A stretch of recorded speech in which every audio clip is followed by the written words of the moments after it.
Hay, may bungkag mga bay. Dito tayo mga bay, nag-exercise kasi wag puro trabaho, wag puro gala, mag-exercise din tayo mga bay para sa ating katawan.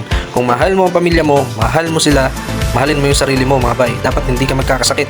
Kaya iwas magkasakit bay, mag-exercise tayo bay. Samahan niyo ako at maganda ang init ng araw mga bay. Kaya eto, mag-exercise tayo, jogging tayo, stretching tayo kasi magandang init ng araw mga bay. Vitamin dito sa ating mga katawan mga bay. Ito, kasama to sa 7 doctors na nagpapagaling sa atin mga bay, yung sunlight mga bay. Ganda, sarap, magpapawisan ka talaga. Para maging healthy tayo mga bay, dapat ugaliin natin mag-exercise. Kung may panahon tayo mag-exercise tayo bay. Kasi ang exercise mga bay, kailangan yan sa ating katawan. Lalo na kailangan natin magpapawis kung hindi tayo pinagpapawisan sa ating mga trabaho. Shoutout na din nga pala sa mga katrabaho ko dyan dati sa Pure Foods na hindi naaarawan kasi cold storage tayo dyan mga bay.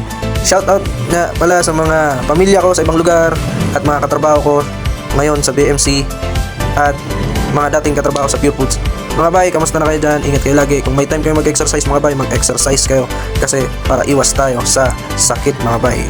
Dagang salamat mga bay. Kung hindi pa kayo nakapalo sa akin, follow nyo na ako para updated kayo sa mga laag, gala natin mga bay.